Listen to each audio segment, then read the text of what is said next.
Qala Rasulullah sallallahu alaihi wasallam, bersabda Rasulullah sallallahu alaihi wasallam fi marwahu Abu Sa'id Al-Khudri, pada hadis yang diriwayatkan oleh sahabat Abu Sa'id Al-Khudri radhiyallahu taala anhu, qala, beliau menyampaikan, qala Rasulullah sallallahu alaihi wasallam bersabda, lihat kalimatnya, bima makna, lihat saya langsung ke ujung hadisnya saja karena ini cukup panjang sekali. Hatta idza khalasal muslimuna, hatta idza khalasal mu'minuna minan nar, sampai ketika orang-orang beriman diselesaikan urusannya dari neraka, maksudnya hisab.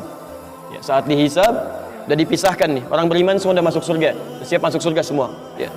Yang buruk-buruk masuk neraka, dah masuk ke neraka. Jadi kalau amalan anda misalnya 50,001%, masya Allah, maka anda masuk ke dalam surga insya Allah. Lebih banyak amal baiknya. Tapi kalau amalan jelek anda misalnya 50,001%, amal baiknya 49,99, masuk ke mana? Ke neraka. Walaupun cuma 0,01%. Yang jadi masalah sekarang 50%, amal baik 50, amal jelek 50. Masuk ke mana? Taib. Nah itu belum ke surga dan tidak ke neraka. Lihat kalimat saya, belum ke surga, tidak ke neraka.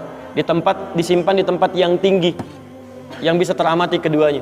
Bisa melihat ke surga, bisa terdengar jerit neraka. Kalau lihat udah nggak tega, udah nggak kuat ke neraka. Terdengar jerit neraka. Yaitu disebut dengan A'raf namanya, tempat tinggi yang bisa melihat keduanya. Disebut A'raf. Ya, makanya ada Quran surah Al-A'raf, Anda baca dari ayat 45-nya sampai dengan ayat ke-50-nya. Ada ashabul A'raf yang belum ke surga dan sangat ketakutan mendengar jerit-jerit neraka sehingga ingin mengharapkan rahmat Allah Subhanahu wa taala.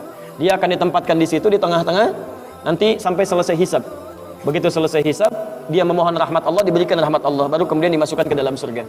Kalau hisabnya misalnya berlangsung selama sehari, maka 1000 tahun dia nunggu di situ. Tayyib. Hatta idza khalasal mu'minuna minan nar, sampai ketika orang-orang beriman itu ya, mulai diselesaikan dari urusan nerakanya.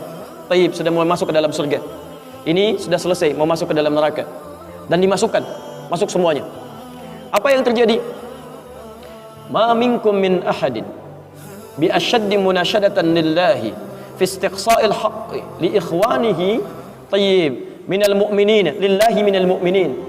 Anda tidak akan temukan pada saat itu situasi saat orang-orang beriman akan masuk ke dalam surganya, sementara yang neraka sudah dihukum di situ, sudah banyak yang dihukum, sudah macam-macam masuk. Ini sudah mulai mau selesai, tiba-tiba ada orang-orang yang mengadu kepada Allah Subhanahu wa taala, memohon dengan sangat. Nabi katakan, Anda tidak akan pernah temukan orang yang paling banyak kuat permohonannya kepada Allah, memelas dengan tulus. Asyaddu munasyadatan. Munasyadah itu sesuatu yang dimohonkan dengan sangat. Ya Allah, mohon ya Allah. Mohon ya Allah. Fawalladzi nafsi biyadi, sampai Nabi berkata, maka demi Allah yang jiwaku ada di tangannya. Ini Nabi bersumpah dengan jiwanya. Tidak pernah ada kalimat dalam hadis, ya, kalimat seperti ini kecuali menunjukkan itu sangat serius. Ingat, sangat serius. Dan ada sesuatu yang penting di dalamnya. Nabi serius menyampaikan ini. Kita jangan anggap bercanda gitu kan. Falladzi nafsi biyadi, maka demi jiwaku yang ada di tangan Allah Subhanahu wa taala, yang bisa diwafatkan kapan saja. Lihat kalimatnya. Fayaqulu, maka mereka berkata, fayaqulu, maka mereka berkata, ya Rabbuna, wahai Rabb kamu, wahai Rabb kami yang tengah merawat kami di dunia, memberikan kecukupan, memaafkan kami, mengampuni kami, dan memberikan nikmat surga sekarang. Wa ya Rabbuna, wahai Rabb kami, hum ashabuna, mereka ada di antara teman-teman kami. Dalam kalimat yang lebih kuat, kalimat yang menggunakan ikhwan, kata ikhwan, hum ikhwanuna, hum ikhwanuna, mereka saudara-saudara kami ya Allah. Hum yasumuna ma'ana, ada orang-orang yang berpuasa bersama kami saat di dunia. Yusalluna ma'ana, kanu yusalluna ma'ana, mereka salat bersama kami saat di dunia. Jadi tiba-tiba ada sekelompok ikhwan yang datang kepada Allah, yang kehilangan saudaranya. Kok nggak ada di surga gitu kan? Ketika dia mau berangkat, padahal dulu punya cita-cita yang sama dan sebagainya, tapi karena bekalnya tidak cukup, sebagian ada yang masuk ke dalam neraka. Tiba-tiba mengatakan kepada Allah dengan permohonan yang sangat, ya Allah, saya kehilangan saudara saya. Ya Allah, saya kehilangan saudara saya. Ya Allah, dulu kami puasa sama-sama. Ya Allah, dulu kami sholat sama-sama. Ya Allah, dulu kami ibadah sama-sama. Ya Rabb, kami tidak temukan dia di sini. Ya Allah, mohon terus, mohon. Sampai ketika puncak pada permohonannya, tiba-tiba Allah berfirman, akhriju man araftum. Para malaikat, keluarkan orang yang dikenali oleh orang-orang ini, yang disebutkan tadi. Keluarkan mereka dari neraka. Tiba-tiba dikeluarkan. Bertemulah orang-orang ini dengan temannya.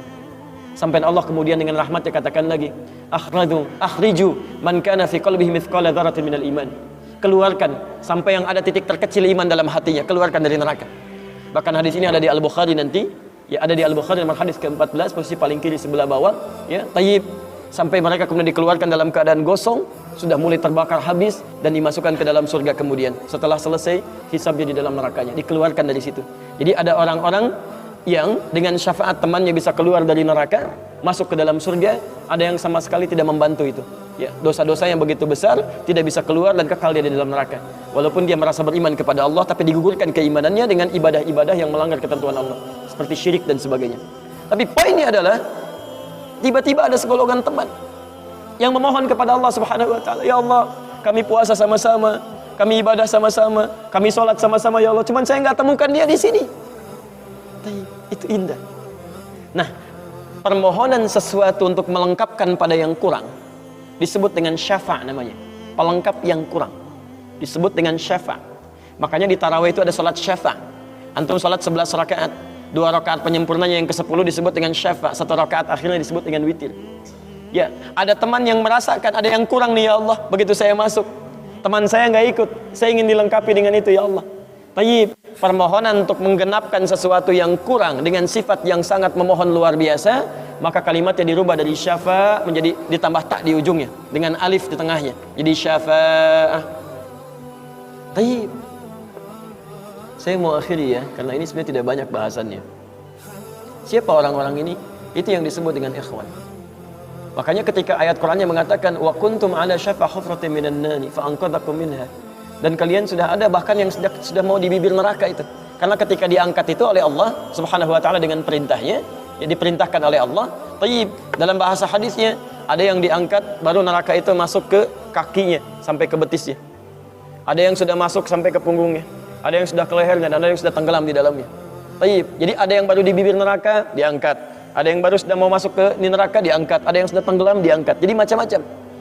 Ya, fa asbahtum bi ni'mati ikhwana. Siapa yang bisa mengangkat itu semua? Di antaranya Allah berikan nikmat kepada Anda dengan dapatnya ikhwan-ikhwan dalam kehidupan. Cuma itu yang bisa menolong Anda di hari akhirat, teman-teman terbaik selain syafaat-syafaat yang lainnya. Ada orang mendekat kepada Al-Quran, ada orang sering bersalawat kepada Nabi, ada orang mendekat pada hukum-hukum Allah, ada orang-orang yang belum bisa maksimal menunaikan itu semua, dia cari teman-teman yang soleh yang menunjukkan pada kebaikan-kebaikan. Bukankah sering Anda dapati seperti itu? Mungkin Anda bersahabat dengan teman yang tingkat ibadahnya jauh di atas Anda. Anda masih sibuk dengan urusan dunia, tapi masih menunaikan sholat, masih puasa, tapi karena kesibukan dunia Anda, Masya Allah, kurang bekal ibadah Anda. Tapi beruntungnya Anda dengan punya teman yang soleh, berjamaah dengan imam yang soleh, puasa dengan dia, buka sama-sama, kadang sering ikut-ikut misalnya dalam ta'limnya, dalam macam-macamnya, Masya Allah. Maka tiba-tiba ketika Anda dikenal oleh dia, diingat oleh dia, di akhirat nanti, tidak ditemukan Anda, ya Allah, dia kawan saya ya Allah, dia teman saya ya Allah, dia saudara saya ya Allah, kami pernah ta'lim sama-sama ya Allah, kami pernah puasa sama-sama ya Allah, kami pernah sholat berjamaah sama-sama ya Allah, mohon jangan pisahkan ya Allah, jangan pisahkan. Pertanyaan, sudahkah Anda punya teman seperti itu yang bisa menolong dalam kebaikan? Kalau belum temukan, cepat cari mumpung masih hidup. Sebab kalau sudah kehidupan itu berakhir, tidak mudah untuk menemukannya. Maka pastikan di kantor Anda, teman Anda bisa membawa Anda ke surga. Pastikan di rumah Anda, pasangan hidup Anda adalah teman yang bisa membawa Anda ke surga. Pastikan di tempat kehidupan Anda, siapapun tetangga Anda, kerabat Anda, teman-teman sekolah anak Anda adalah teman yang bisa mengingatkan dan membantu Anda untuk mencari Anda bisa masuk ke dalam surga. Dan saya mohon pada Anda semuanya, tolong ingat gini ya, baik-baik. Kalau nanti di akhirat Anda tidak temukan saya di surga, tolong ingatkan kepada Allah, saya pernah ada di sini, saya pernah ada di sini. Tolong ingatkan. Kalau antum di akhirat nanti tidak temukan saya di surga, tolong ingatkan. Ya Allah, mohon ya Allah, Adi Hidayat pernah mengajar saya dan mengingatkan saya di sini. Ya. Subhanakallahumma wa bihamdika asyhadu an la ilaha illa anta astaghfiruka wa atubu ilaik. Wa akhiru da'wana alhamdulillahi rabbil alamin. Assalamualaikum warahmatullahi wabarakatuh.